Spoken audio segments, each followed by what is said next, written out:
Welcome to another Ambitious Dads podcast. I'm your host, Jeff Hittner.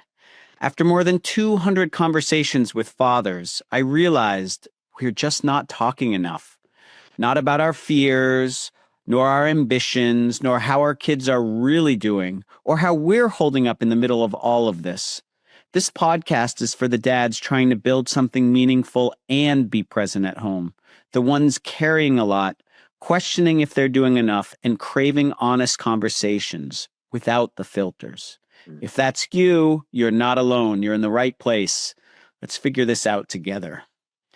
And today I am extremely excited for my guest. His name is Morgan Rich. And Morgan's a coach and a facilitator, and he's actually focused on supporting men in moving from their own inner struggles to embodied presence and purpose. And he draws on his own journey of confronting deep uncertainty and trauma in his life, which we'll talk about today for sure. But most importantly, he is the father of 2 children, now both in their early 20s.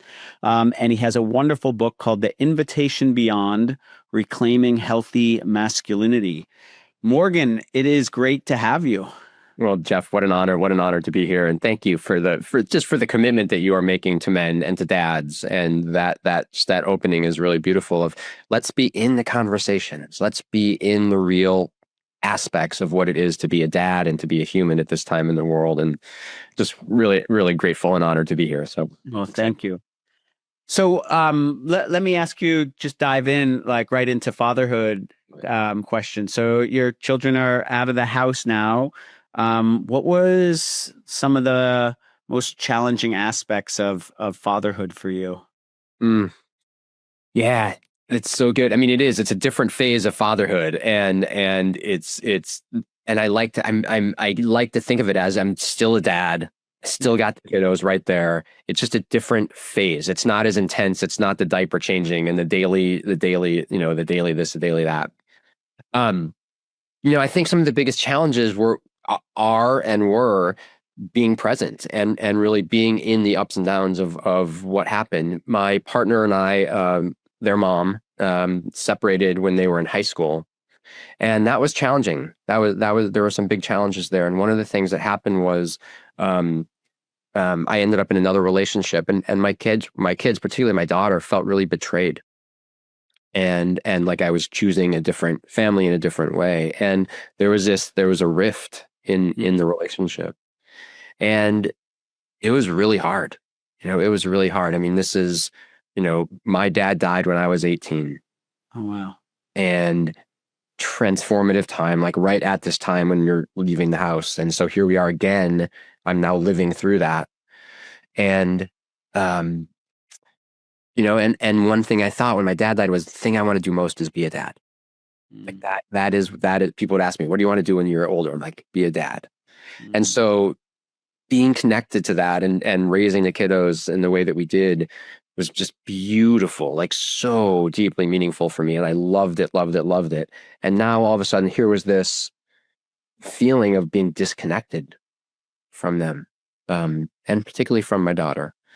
And it really challenged me to stay present and to work through how do I love from afar, because she was off in Hawaii. After she graduated, we live in Portland, Oregon. And so now they're far away, and there's this, how do we stay connected piece, and some pieces that were like, she was mad and hurt. And so being with that and staying with that and working through it. And we have lots of apologies, lots of acknowledging my part of that, lots of showing up in ways that I wasn't so proud of. That if I had to do it again, and I've said this to her, that I would do it differently, or I hope that I would do it differently. And so to me, that's love. This isn't about getting it right. This isn't about, there's always mistakes that we make. There's always challenges that show up. And to me, it's about how do we as dads and as people stay in those moments, in those threads, because those actually become like the most beautiful, most powerful learning experiences that we go through. those are the times where we're really stretched and open.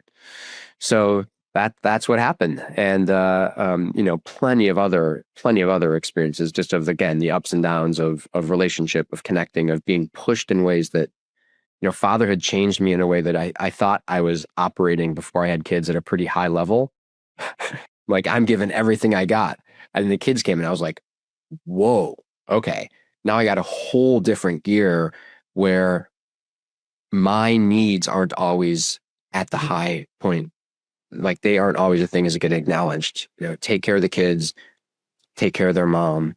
And then I'm down there somewhere of saying, like, okay, now I can take really good care of myself. And that made me, I would say, stronger and more resilient and more like I do way more now than I ever have, just because I really learned, like, oh, my capacity to handle things is huge. And when you say capacity to handle things, you mean at an emotional level or at a juggling level? All of the above. Yeah. I mean, I try to, at the emotional level of, yeah, I mean, I grew up in so many ways being a dad, of being challenged, of being pushed, of having the opportunity of, like, what does love look like? How am I? How did that change your view of love? It's such a beautiful question. I think there was a level of devotion that showed up. And I grew up really mostly on my own. My parents were not as present as I would have liked. And so love deepened because love. I had a beautiful moment of, like, some of my favorite moments of childhood or of parenthood were reading to my kids in bed. Those times at night when we would lay in bed. And I remember so many times laying there and reading, falling asleep. I would tell stories of little boy blue and little girl purple, made up stories. We would just go on all these beautiful explorations, and then they would fall asleep. And I would lie there thinking, like, savor this, because this isn't going to be here forever. And now I'm in a place in my life right now where I'm not having that experience, and I miss it terribly. But I also had a moment, Jeff, of I would leave the room and I would think, oh my God, I am so, like, I love this person so comprehensively. Like, I am so grateful to have them in my life. Like, I am full in a way I've never been full, being able to be present and learning and just be in life with them. And I know life is unpredictable and something might happen today that they go, something happens to them, something happens to me. And I thought, I could survive that because like, things happen in life and I can't explain it, and just, that's it. I think I'd be able to get through that. But what I wouldn't be able to get through is not being able to, that I haven't savored these moments and really appreciated the moments that I do have, to be present, to be loving, to be right here with them. Thank you for all of that. And I'm also really curious. You talked about, like, this rift with your daughter, and then kind of finding your way back. What was that process like? Was it informal? It sounds very deliberate. So in what ways, like, one of the things I think fatherhood teaches us more than anything else is patience, right? But I imagine when you love someone as much as you love your child, you love your daughter, having to be patient around their forgiveness, their heart, their feelings, it must be pretty hard. And can you just walk us through that a little bit? Yeah, absolutely. So she was in Hawaii, and I went, and at that point in my life, I was a global nomad. So I was traveling a lot and going on a lot of adventures. And so I would go places and stay there for a while. So I went to Hawaii. I was planning to be there for a week. And in the week, I saw her for about 3 hours. And would reach out and say, hey, I'm going to be at this restaurant at this time. Let's meet there. I'm outside of your house, come on down. Let's go for a walk. Let's go to breakfast. I like making myself available in as many different ways as I possibly could. And she just didn't didn't respond. And so I was really hurt and angry and just in as you can imagine, the like pain of all of it. And then in my own like noise of like, what did I do? Oh my God.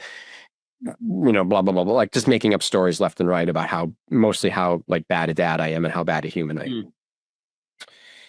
And so I just took that and I grateful that what I didn't do is I didn't go after her, like, why are you responding, or just any kind of thing towards her. And I just felt like, okay, this is not good. And part of the practice that I talk about in the book, and really through all of this, through my dad's death, through this experience, what I've really learned is that I've got to have me. Like, I've got me. Like, I have a daily practice, daily meditation practice, where I take really good care of myself. I look at the leaves changing colors and appreciate them, appreciate life. And I really breathe into being the man I know myself to be. And I try to stay home with that as much as I possibly can. So I left, went back to Hawaii months later, had a little bit more time with her. And it kept going. And what happened was, I went from a place of, because part of my daily practice is really realizing that it's easy to blame and to be angry about this situation. But really what it was like you said, being patient. It was about staying home and saying like, okay, so I really love this person. And there's something here that's going on that's for me to learn. And so I just then realized, like, she is at that point in her life where she's really having a hard time. She's trying to figure things out. This isn't about me. This is about her being a young adult, being in the world. And my well-being, my standing as a dad and as a human isn't based on our relationship, and it's not based on me having done anything wrong or whatever's going on. This is just part of the adventure. This is part of love. This is part of being loved. And so I just kept sending messages of, hey, I'm right here. I love you. Let's communicate. And we'd set up a time, and then she wouldn't show up. And then we'd set up another time, and she wouldn't show up. And it kept being this place that I just kept realizing, and it really got to a place, Jeff, where I was like, this isn't about me. And I get to hold her in love and her dance with the world. And her life is her life. And my life is mine. And so I can hold her and love her, and hold me and love me, and just keep waiting and keep offering and offering and offering, and sending her so much care to work through this as she is. And so we just had a conversation the other day where I again apologized and acknowledged, my piece of this, talked about the upset of being in Hawaii. And she said, it was really meaningful to me that you were there, and that you came back. That you came back was really meaningful for me. And I know I wasn't the greatest daughter, and I apologize for that. And I'm trying to do better. And it's just hard for me. Communication is hard and pieces. So we were just able to have the conversation and clean it up, which to me is so much about what fatherhood is about being in those, it's not about being perfect. It's about being present. Yeah. And it's interesting because there's a lot of dads that I speak to when we talk about our fears. One of the ones that always comes up is like, when my children are of teenage years, like, are they going to push me away? How am I going to react to that? So your sort of invitation to like center on yourself a bit more and understand that like your children have their own journey, and the only thing you can do is be present. And also, I feel like, you also could have taken any of this personally and just been like, okay, I'm done. Right. Like, that's how fights evolve into not talking to someone for a decade. So really just want to like acknowledge that must have taken a lot of thought and deliberate effort. So well done. Thank you. Yeah. And it is that. I mean, it's again, the invitation beyond is kind of beyond that level, beyond the nonsense, beyond really it's about, I'm responsible for my own well-being. that my status as a human, as a dad, as a person, isn't about my kid going to the right college, or about my kid, scoring the goal, or my kid doing, blah, blah, blah, blah, blah, blah, blah, that gives me credibility so that I can go and be like, yeah, my kid's got this going on. Like, if that stuff happens, that's awesome. And that's celebrating them being on their journey, doing what they need to be doing. And so that feels to me to be the really key piece of that, of saying like, okay, I've got me, I've got me in a way that I'm going to celebrate this kid like crazy, and I love them, and they get to have their journey, and I get to have mine. And, my day isn't based on, they're writing the paper and getting an A. It's like they're going to write the paper and have an experience of doing it really well or struggling or whatever it might be. And I'm going to hang out and celebrate the journey that they are on, of the ups and the downs, of being in, the world that we were talking before the show, of like how dynamic the world is these days. Like, I want my kids to be ready for the craziness, not just thinking it's going to be easy and great and all that. So, what was co-parenting like first in marriage and then afterwards? There's so many dads that struggle, and I just wonder, I feel like you might have a really great perspective looking back, both on when you were an intact unit versus when you were co-parenting from different locations. Is there any wisdom that you can impart from that experience? Yeah, I think this is one of those moments. And again, I've gone back and talked with Marcy, the mom of my kids, and just said, if I had it to do over again, I would do a lot of things differently. And I know that I didn't show up in ways that I wish I had done it. I wish I had been strong enough, and I wasn't. And to me, communication is really key. Part of the work that I do is I like to hang in the intense moments of life and have conversations. Like, you got to go towards the difficulty, not away from it. And I have to admit, like, during my marriage, like, I was not good at that. Things would come up, and we were just caught in all these patterns where I couldn't find a way, we couldn't find a way to cross that barrier and really be in the conversation around, here's what I'm seeing with the kids, here's what you're seeing with the kids, or just any of that. We didn't do it well enough, which of course led to ultimately the separation and the divorce. And so that would be, that would be the, like, I wish I had been better at speaking my truth. I love that you share that out loud, because I just think, especially, right, we call it they have a great name for it here in Spain. They call it the tunnel. When you have a child that's like under 2 or 3 years old, you're still in the tunnel, right? And that's when, you can imagine it, right? And there's just so much that goes unspoken, but there's also so much that needs to get done. And there's so much, at that point, you kind of have their life in your hands, right? And we either grow through that by learning how to communicate better, or we sort of plant the seeds for the longer term challenges in our relationships, right? And so what I hear from you is rather beautiful, in the sense that, like, you applied that, maybe not directly in the relationship at the time with your ex, but with your daughter, and that this sort of growth in our fatherhood around communication isn't just about our co-parent. It's about how we will communicate with our kids when they get to that challenging age, right? Yeah, and thanks for that, Mike. It was a hard decision to leave the marriage. It was because of sort of what I feared was that I would be estranged from the kids, and then of course I was estranged from the kids, because that's the way that life goes. But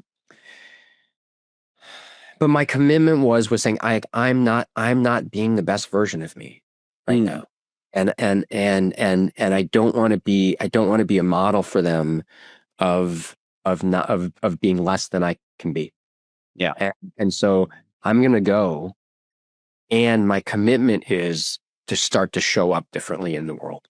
Yeah. Is to start to step into those courageous places, to figure out whatever I got to figure out. And I did a lot of men's retreats and work, and a lot of shadow work, and a lot of deep introspection, and really started listening and trusting myself. And the book and all the came out of that. And so thank you for seeing that. It was what I was able to do with Sylvie, I wasn't able to do with Marcy. And so I feel proud of that, of having, and that's the commitment of saying, okay, I got to do that. I got to figure this out, because the cost of this is really high, of not showing up in the way I want to. And that's what I want for myself and everyone in the world, is to show up in those courageous, challenging places. I hear you.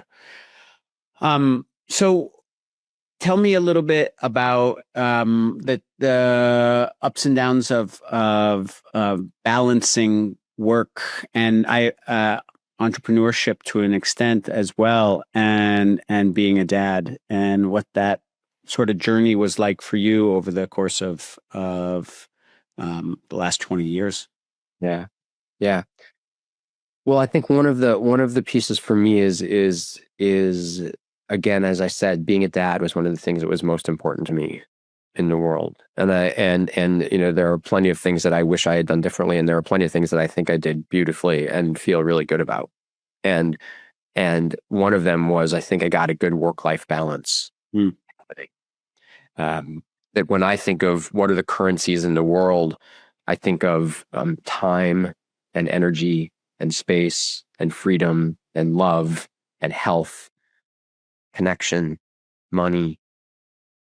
That those are the currencies. It's not just money, success, go. Money. So to me, the work, I was always able to honor my work, which I love, and spend time at home with the kids, be there with them, reading at night.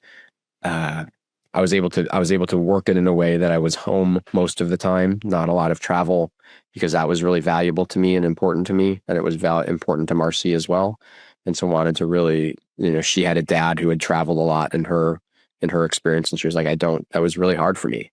So I don't want that. And so I was able to make that commitment because that mattered, that really mattered to me. And so again, I go back to the daily practice. I go back to the daily practice of saying, okay, so each day I connect in with myself. And sometimes that practice is 5 minutes of quiet meditation. And sometimes that 5 minutes expands and expands and expands and becomes 2 hours, whatever it might be. But the idea of that is to set my priority inside of myself. I like to think of it as I go and find the man I know myself to be. The man who is able to balance things, who is able to have my priorities set so that I know who and how I want to be in like my soul and the essence of that. And the daily practice is important because if I don't do that, I get far away from it, and I can get lost in that trying to be something that I'm not, or just forgetting about how I want to be showing up. And so by doing that, then I'm close to home with that balance, with juggling all of the different pieces, and with saying, like, I'm going to do the best I can to bring my heart and my focus and my commitment to myself, my work, my clients, and my kids and my family, and dance that as beautifully as I can. Mm-hmm. And so, that's sort of, for me, the secret of it, of, I'm not going to get it exactly right. There's going to be ups and downs and challenges. And then I get to be with those and be really honest about those instead of, getting caught in them. One of the other big challenges, I talk about these 6 dad gaps, and one of the big dad gaps is what we call the role model gap, right? We want to father in ways that our parents, our dads, didn't necessarily father us. You lost your dad at an early age too. And so what was that like in terms of trying, like, where did you model your fatherhood from, and what did you feel that hole from that perspective, and kind kind of what have you used in place of it as you particularly probably went through some of the hardest times over the last 4 or 5 years? Just very curious about that. Yeah. Uh, there is, I part of losing my dad, and I call it like one of the biggest gifts of my life. It was a hugely important moment where I really woke up. It was a transitional time. And one of the things that happened in there, in the darkness and the sadness and the grief and the anger and that's trying to understand life, was that I connected into, again, that inner guidance, that man I know myself to be. Like I wasn't really connected to him as a, like I didn't listen to the voice. But through all of that time of being in the dark, I started to really learn and trust, like I know what it feels like to be the dad I want to be. I know what it feels like to be the human that I want to be. And it's sort of like, at some level, when you talked about moving to Spain and being in that, there's like a different fabric. There's a feel to like, we're doing things the right way. We're doing things because we care and love. And there's a commitment to moving into that place. And so on some level, the role model was listening to that and being guided by, I know how to do this. And I don't even actually know how to do this exactly, but I know that this is how I want to show up. And the other piece to just that I happen to be do is I tend to cherry pick. I watch other dads and I watch other people and I see what they're doing and I cherry pick kind of the best attributes of those and then incorporate them into the way that I do things. And so that was some of my role models too, just people that I would watch in the grocery store or at school. I'd watch moms and I would watch dads and be like, wow, I really like how that interaction feels. I really like what they're up to. And so I think that was it. And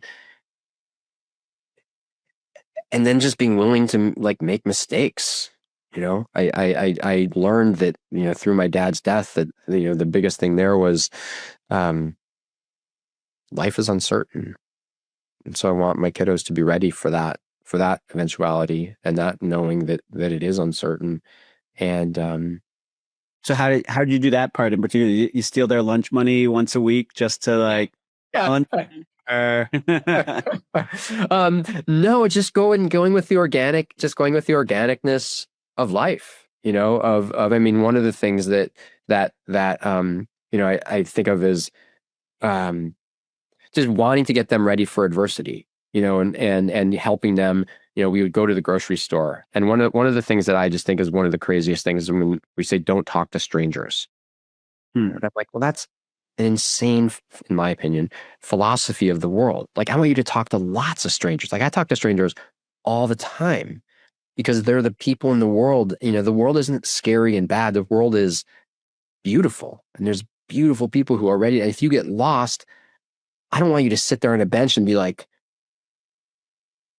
not able to talk to anyone because you're so vulnerable in that place.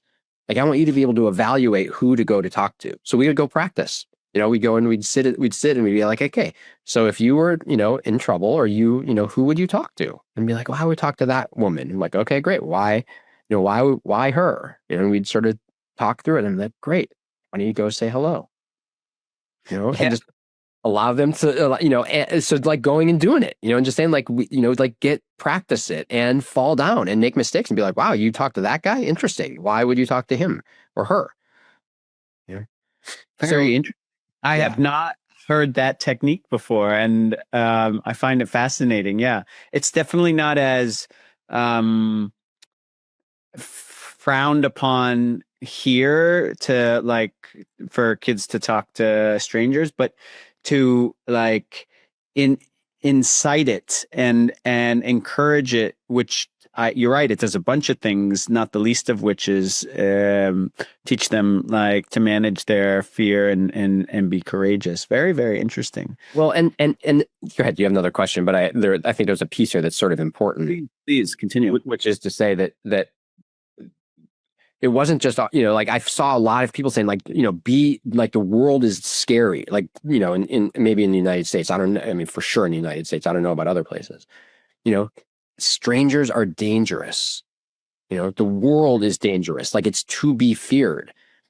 And I was sitting there going like, this is not, this isn't good. Like, kids get lost and they get, they run in the street or they get abducted or whatever. And that's like horrible if that happens.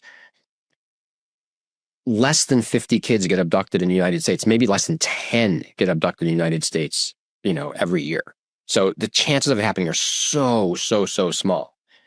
But by fearing the world, we have now created an anxiety epidemic, because like now these kids, my kids are 20, 22, and that age bracket, especially for boys, they are really struggling. Massive suicide rates, 4 times more likely to die from suicide than anything else. And they're afraid of the world. They think the world is a scary place, and it's millions of kids.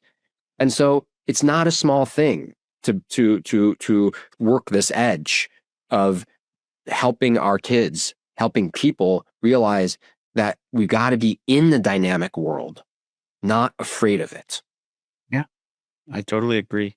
And it's interesting. You also talked about kind of finding your fatherhood just by listening to yourself. And I've actually found that that's been a big gap, like a negative for most of the dads that I work with, because they had this assumption that like they would just naturally like fall into their fatherhood and be able to be like good fathers based on that. And the reality is that parenthood, mothers and fathers, is so complex that like training is required, right? That support is required. So how do you sort of contrast that, which I've heard from that perspective, with what you were trying to say earlier? Because I know there's nuance there. Yeah, there is a lot of nuance there, and part of it is it's I like the idea of role modeling also, just because like naming the side of like who were my role models, is a really interesting part. The other piece of it is I work hard to be a role model that of being a dad who, I like the saying, who I am speaks more loud than who I say I am. And so just being in that, to me, is showing my kids is the greatest gift that I can give them, is moment by moment, day by day, living into how I want to be in the world. And so part of it is the humility of we aren't, it's like we aren't going to get it right. And it's, the whole, every experience in life is here to learn from and to deepen our experience of how to be a human. And so, and to me, it's listening into that inner guidance.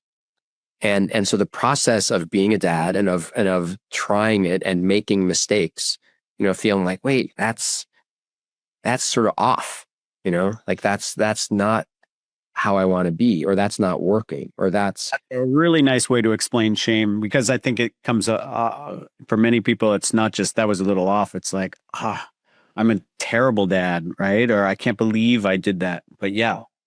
And there again, I come back to my practice and that I've got me part. Yeah. If my status as a human is based on, in Joshua, Joshua, your guest a little while ago, I was listening to that and talked about his kids putting the shoes, his shoes on wrong. And that moment of, if I'm in that moment and my kid putting their shoes on right catches me in a way of like, oh my God, like I'm a bad dad. My kid can't even put their shoes on right, or like, and each thing that they do is some status, thing of like, am I doing this right? Am I okay with this?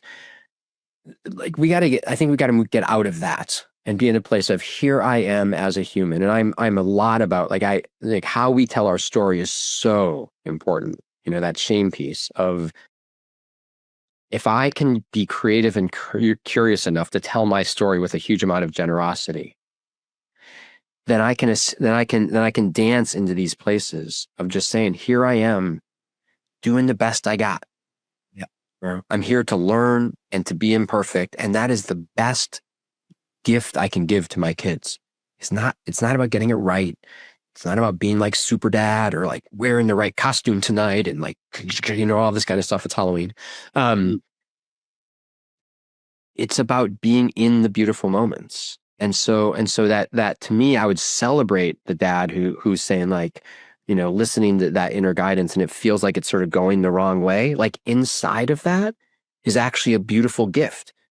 It's like, oh, this isn't me. This isn't how I want to be. So inside of knowing like this isn't right is actually some sense of I actually do know a different way. I have a sense of what that other thing, whatever that is.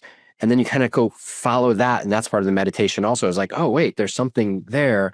What is that thing? And then I go try that thing and I'm like, oh, that actually feels really good or not, and I'm like, oh shit, that's not it. Let me go find the other thing, and again, just is like in that process, instead of being like, God, I'm really screwing this up. I suck at this. I wish I were better. It's like, no, here I am, courageous enough to learn, courageous enough to be vulnerable and to be in this moment, beautifully struggling, feeling totally inadequate. And still like, that's my expression of love today. Yep. I love it. Well, so we have time for one more question. And what I always like to ask our guests is, fatherhood is messy. And so I like to end with a messy story. Do you have some sort of bodily excretion story from your children's early upbringing that oh man, smile to our faces? Yeah, I love it. There's a couple different fun stories that weave together here. One is that I was on an airplane. So we were we were flying from Miami to Portland, long, like almost as far as you can get in the United States. Yeah. Like 15 minutes into the flight, Ezra looks at me and goes, "What's that?" And just barfs all over me. How old was he at the time? He was 4.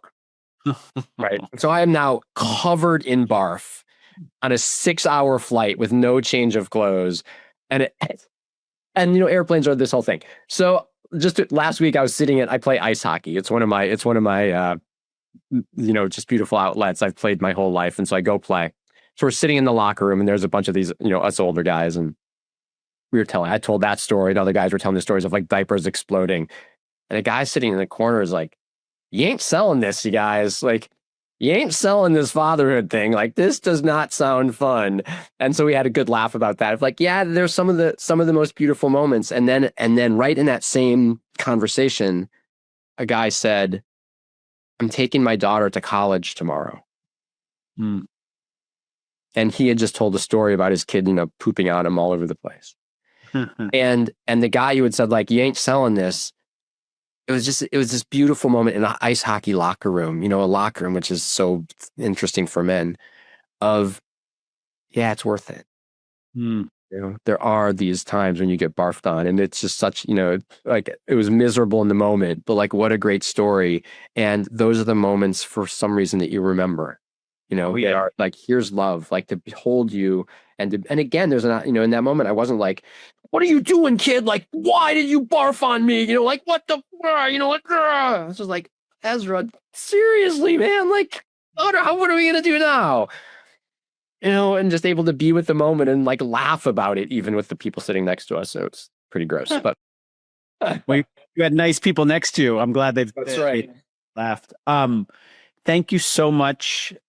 You were really vulnerable and open with all of your fatherhood experiences. And that's exactly what we need as men, as dads, as we really try to navigate this journey of fatherhood, modern fatherhood in particular. So thank you so much. You're welcome. Yeah, it was really, really honored to be here. And thank you for the opportunity.